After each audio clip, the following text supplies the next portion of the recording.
Chabaklita! With Tita Cora and Kapitana Sisa. Same, pero iba.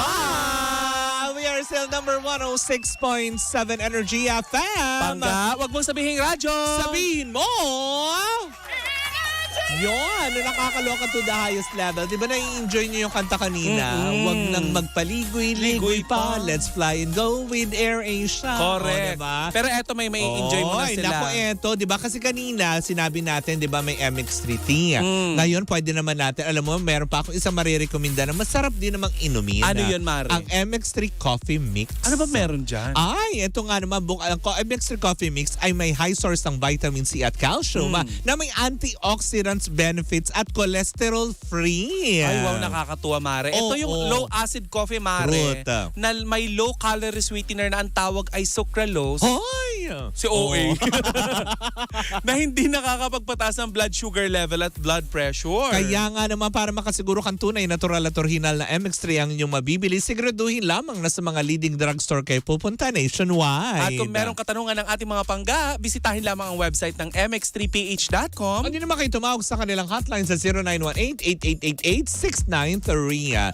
Pero bago ang lahat, gaya ng sinabi ko kanina, samantalahin nyo mga pangga ang kanilang 5-5 sale ng AirAsia, diba? Book your apps now, book your bookings at AirAsia Super App today. Correct. At kung ano gusto mo yun, today. Oo. At kung gusto nyo makita yung yung mga kaganapan sa aming Miss Universe experience, ayan, and the AirAsia experience, Yes. pumunta kayo sa page ko, nandun yung Tama, vlog natin. Tita Cora, diba? May mga reels tayo dyan. Uy, teka lang. O ano? Magpakilala muna tayo. Tama. Siyempre sa mga hindi nakakakilala sa amin at walang paki. Ako po si Kapitana Sisa. At ako naman po ang yung Tita Cora. At ito na ang Baklita sa Woo Woo Woo! Siyempre, hello pa rin po sa mga nanonood sa atin via Facebook Live. Hello po sa ating mga team replays. Ayan, meron po kaming official Facebook page, ang Baklitas Team Replays. Hanapin nyo lang din po yan. And follow us there, guys. Group. Diba? Group, hindi Group. page. Oo, diba? Oo. Group page pala. Oo. Diba? Na nakakaloka. Pero mamigay na tayo ng lucky number, Mare. Ay, naku, pero bago tayo mamigay ng lucky number for today's video, ito may maganda akong balita. Ano yun? Di ba, bago matapos ang Abril, namimigay tayo ng 300 pesos. Ang liit, Mare. Ay, naku, dahil sa pag super generous ng Bingo Plus, ginawa nilang 500 pesos na po ang ipinamimigay natin para sa ating Pangga Bingo Plus panalo. Hatid sa atin ang Bingo Plus! Bingo sa saya, plus sa panalo! Kaya eto na! Bing Bing! Pangga Bingo Plus Bingo Panalo!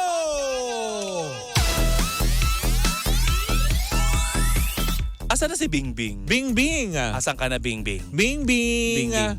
Bing Bing. Where Nasaan are na si Bing Bing? Ayan! Ayan na si Bing Bing! Lumabas na si Bing Bing. Ganyan ka ba pag lumalabas na si Bing Bing, napapapalakpak ka? Ay, saya. Mare, kawkawin mo na yung bola. Kawkawin. Gusto ko yung pagkawkaw talaga, hindi ba? Ulitin lang po natin mga pangga, starting ngayong May na ito, hindi ba? Dahil sa mainit na pagtanggap ninyo sa buwan ng Abril sa Bingo Plus para sa ating Pangga Bingo Plus panalo, ay talaga nga naman dinagdagan ng Bingo Plus ng additional 200 pesos para maging 500 pesos na po ang ating pamimigay bilang Mare, premyo. naliitan ng Bingo Plus. Sabi, dagdagan natin yan. Dagdagan. Diba? Both on-air and online. So, dalawang mananalo kada araw ng tig 500 pesos. Correct. Kaya para sa programa ng, ng Baklitas, ang numerong dapat ninyong tandaan para mamaya kung sakaling matapat sa programa ni Kuya Chico at magpaikot siya ng roleta. Ayan. Eto na. At matapat sa Baklitas, dapat ninyong tandaan ang numerong... Ayan, eto na ang Bingo Plus lucky number for the day. Ay, para sa programa ng Baklitas ay... Dung dung dung dung dung dung dung dung dung dung. Dan sekreto. 44! Diba? Yan po, tandaan po ninyo at tandaan po ninyo sa mga nakikinig sa atin sa kanilang mga radyo sa ang numerong lumabas, ang Bingo Plus number para sa programa ng Baklitas ay 44. Sa mga nanonood via our Facebook Live, sa Baklitas ay 44. Tandaan nyo yan. Ulitin ko 500 pesos na po ang pinamimigay natin simula ngayong araw na ito na nakakaloka. Siyempre ganyan ka-generous ang Bingo Plus para sa ating mga pangga. Sa mga mainit na pagsuporta nyo para sa ating pangga Bingo Plus Panalo, hatid yan sa atin ang Bingo Plus! Sa Bingo sa Saya, plus sa Panalo! Bye, Bing Bing! Ayan. Bye, Bing Bing! Uy. Ayan. Bye, Bing Bing! Bye-bye! Bye-bye! Bye! Oh, eto na. Ano ng chick? Ay nako Mare, bago tayo chumika, bumati muna tayo. May babatiin ka ba? Hello po. Yan, si Ate Alicia Balatbatak. Yan, ng ating mga kumare. From Lola Nenas, thank you so much. Ayan, of course, kay Ma'am Regina ng Hungry Pares and Sir Timothy. Hi po sa inyo. Ayan. Yes, Mare, batiin ko lang ha. Kasi kahapon, napadaan ako dyan sa may Sampaloc. Ayan.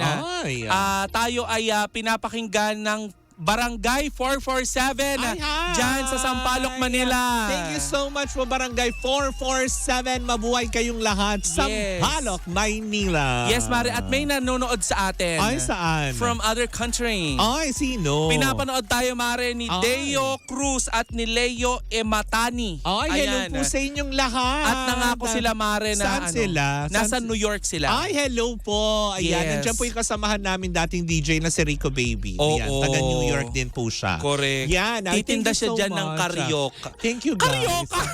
Send us apples. Oo. Uy, alam mo, idol ko yung dati si Rico Baby kasi sobrang energetic niya. Oo, hanggang ngayon naman, talagang hindi naman nabawasan. Talaga? Oo. Hindi ko na kasi siya masyadong nakikita. Diba? Nagkita lang kami isang beses nung papasok na ako dito sa Energy FM. ba? Oo. Ay, pero, saya. ayun. Never had a chance na magkaroon kayo ng... Pero makulit siya. Sa unang pagkikita pa lang namin, makulit na siya. Naman. Very positive yung aura niya, diba? Ito kayang ibabalita mo, very positive. Nako, Mare, very negative. Ay, bakit? Kasi, si OA naman. Gusto mo yun? OA ng bakla. Ay, bakit? Kasi Mare, sa ginanap na okasyon sa Occidental Mindoro noong April 30, nabalot ng kontrobersiya at nasasadlak ngayon, Mare, sa... Si OA talaga. Nasasadlak eh. O, diba? Nasasadlak sa kontrobersiya, Mare. Itong Star Magic artist. Itong si Francine. Ang daming star, Oo, star. Margarine ka, be. Star Magic Star. Gusto ko yun. Totoo naman, Star Magic Star. Oo, na si Francine Diaz, Mare. Bakit? Kasi ganito ang chika. Tutugtog na kasi dapat itong orange and lemon. Ngayon, Mare, habang siyempre sa sound check, mga ganyan nagaganda. Biglang umakyat yung host. At biglang isiningit si Francine Diaz, ipinakilala habang naghahanda na yung banda. Kasi dapat sila na yung magpa-perform. Sila na yung nakasalang, pinakilala na yung Orange and Lemon, nasa stage na sila. Nung host. Nandun na sila, nagsa-soundcheck na, hawak na nga nung gitara nung vokalista, nang biglang pinaakyat si Francine Diaz kasi ang chika nung host, Mare. May excited na bumati lang sa kanila. Parang kumbaga pinaakyat lang para bumati. Excited lang. Pero yung kumakalat ngayon, diretsong kumanta na siya. Diretsong kumanta si Francine Diaz. Ay, hindi ka tatawag. Tapos, habang kumakanta siya, Mare, halatang halata yung tensyon sa likod. Kasi nga, Mare, nakikita mo nagsa-soundcheck sila. Correct. Etong si Francine Diaz, Mare, parang dead man lang siya sa tumutugtog. So parang pinush pa rin niya. Kasi diba, kung sa akin mangyari yun, Mare, kumakanta na ako. Tapos, nagsa-soundcheck pa sila gigitara sa likod. Oo nga, naririnig sa audio, diba? Titigil ako. Pero si Francine, parang dun sa video na kumakalat, diba? Yung continue siya. Actually, parang walang boses na lumalabas eh. Pero kumakanta. Tapos yung gitara yung naririnig ko na background. Nakikipagpaligsahan na siya sa lakas ng gitara at saka nung kanta. Ibig sabihin, dinirdiretso niya.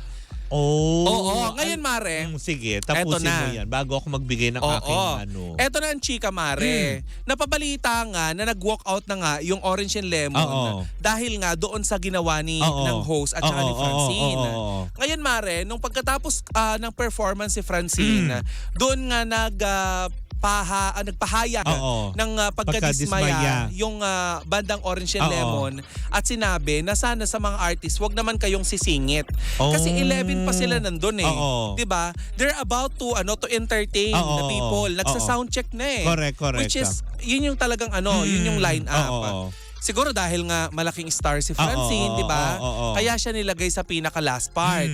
Ngayon, Mare, bago pala paakyatin itong si Francine, may mga nagsabi, dun, nakikita natin sa mga comment section, Oo. na ang tagal pala niya naghintay. Ni Francine din. Oo, tapos wala daw. Ito, pwede itong linawin Oo. ng Occidental Mindoro government, Oo. local government, kung totoo to, na naghihintay daw ang Francine Diaz sa likod ng stage na wala man lang dressing room at ang tagal daw niya nakatayo. Yun daw yung chika. Kaya pala siya umakyat na Oo. at humiling na umakyat na. Ngayon, Oo. Mare, eto nakakaloka. Oo. May mga bali-balita, Mare, na itong si Francine Diaz, ayan, nasagap lang naman natin, Na ano? nagmamadali daw talaga siyang umalis kasi may prior commitment daw. Kumbaga, parang ang nangyayari ngayon, Mare, ang chika-chika ngayon, parang hindi daw niya nirespeto Oo. yung bandang magpe-perform na. Kumbaga, parang nag-ano daw siya. Parang ginamit niya yung pagiging Francine Diaz niya para sumingit daw di umano doon sa performance ng Orange and Lemon. Okay. Pero Mare, ang hindi naman natin maiaalis sa sa madla na Oo. ang dapat talagang sisihin diyan. Ito opinion ko na din to, Mare. Oo. Ang isa sa mga dapat sisihin dito ay organizer at saka yung host. Tama. 'Di ba? Walang iba dyan. Mm-mm. Kasi coming from the side na nag-i-events tayo. Ang arte-arte mo, may mga... Hindi. Ay, Coming from the totoo ka dyan. Dahil unang-una, hindi dapat inalaw. Oo. Tama dyan, organizer yan eh. Kumbaga Oo. parang labas dito yung Correct. yung government ng Occidental Mindoro. Wala silang dapat panagutan yung governor tsaka yung vice governor. Dahil unang-una, sila yung pumondo lang. Sila yung nagbigay ng pondo para matuloy itong kasiyahan na to at para maidala yung mga artista na to. Oo. Yun ang iklaruhin natin. Kasi baka isisi nyo sa mismong governor, wala silang kinalaman. Dahil una, ang nag-ayos niyan ay yung organizer. 'Di ba? Pangalawa, yung organizer na yan, yung host, hindi ka nakikipag-coordinate. Dapat nakikipag-coordinate ka sa organizer itself. Oo. Dahil ibabato sa iyo lahat ng impormasyon kung ano ang dapat. Pangatlo, mali talaga ng organizer na magpasingit ka because may big star kang artista. Correct. Alam mo yan right from the start, bago magsimula, sa program flow nyo, nakalagay na dyan kung sino yung mga magpa-perform. Eto, may chika ako. Oo. Tanong ko sa'yo, paano naman yung mga nagsasabi na wala daw delikadesa itong si Francine na naririnig na niya na nagsa-soundcheck ay pinush pa rin niya yung pagpe-perform? Hindi. Walang kasalanan dito. Parehas sa biktima. Para sa akin kasi nag-i-events tayo, Mare. Oo. Diba? Parehas biktima. Fault yan talaga ng organizer na nag-backfire lang sa mga artista kasi nandun lang sila to perform eh. Hindi rin niya alam. Kumbaga si Francine siguro, I'm not taking sides kinaklaro lang natin para malinaw. Si Francine, ginawa niya lang yung trabaho niya, the show must go on. Whatever happens. Pinakita niya yung pagiging professional niya, hindi pagiging bastos. Paano yung Orange and Lemon, Yung Mare? Orange and Lemon, the reason why, kasi may video na lumabas, diba, na tumalikod muna yung lead vocalist eh. Tapos parang may kausap siya, doon siya nagraranta. Although hindi naririnig yung audio. Malamang yung inaaway niya mismo, yung handler or yung organizer itself. Dahil unang-una, ang may pagkakamali dyan, gaya ng sinabi ko from the program flow itself, bago mag-start, alam mo kung sino yung mga artista magpa-perform. At nasagap nating balita, Mare, na si Francine Diaz talaga ay nasa panghuli. Nandun talaga siya. Yes. Ang pagkakamali din mismo ng organizer, bakit nyo kinall time ng maaga? Kasi alam nyo per oras magpa-perform yan. Correct. Diba? Oo, sabihin na nga natin, given may big star, nandun si Francine, na starstruck sila. Given yan sa production crew, na mas starstruck ka sa mga artista makakatrabaho. Pero, dapat, hindi nyo kinall time ng maaga si Francine doon para tumayo sa likuran. Para gumanon, tapos biglang, alam mo, out of excitement, diba? Dapat kino-coordinate nyo din at inayos nyo yung host nyo na, uy, teka sandali, ito kasi nakasalang ang Orange and Lemon. Oo. Kaya Pero Mare, nagkagulo. eto ang nakakapagtaka, Oo. bakit kaya ang pahayag ng Orange and Lemon ay parang atake or patungkol kay Francine? Hindi, kasi sila, kumaga parang, kasi out of, kahit sinong tao mabastos eh. Andun ka na eh, tinawag ka na, inintroduce ka na. Kaya the reason may nagsa-soundcheck ka, ready to fire ka. Tapos biglang isiningit mo nga naman yon. Hindi, I mean, bakit kaya ang pahayag ng Orange and Lemon, si Francine daw parang siya yung may gustong sumingit. Actually, siguro out of frustration, out of anger that night. Talaga? Probably, kahit sinong taong mabastos, ganun yung mararamdaman mo. Kasi syempre, pumunta sila doon lahat. In-invite kami eh.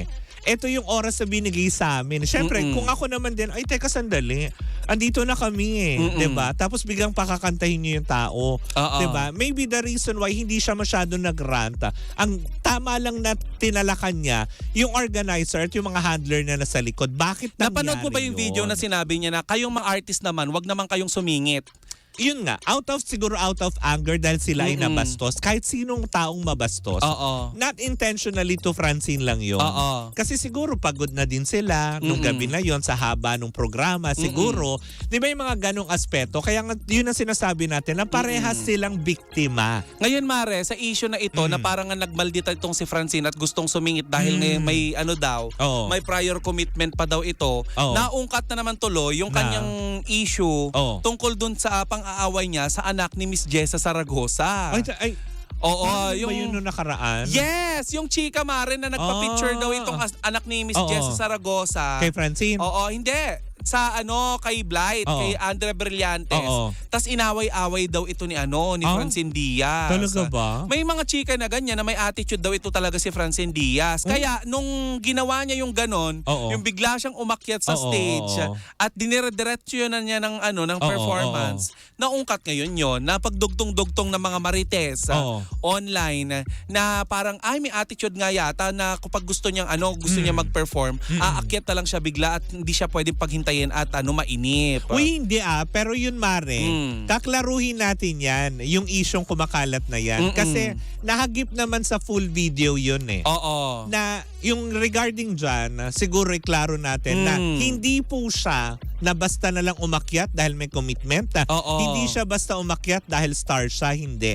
Klaro po sa video na inintroduce siya nung host. Correct. Na alam nung host na yung Orange and Lemons nasa likuran na niya. Yes. Diba? So may lapses sa production mismo nung event. Yun nga. Ngayon ang kine-question ng mga netizen, bakit daw dumire-diretso ng pagkanta si Francine? Gayong alam naman niya na yung Orange and Lemon naghahanda na.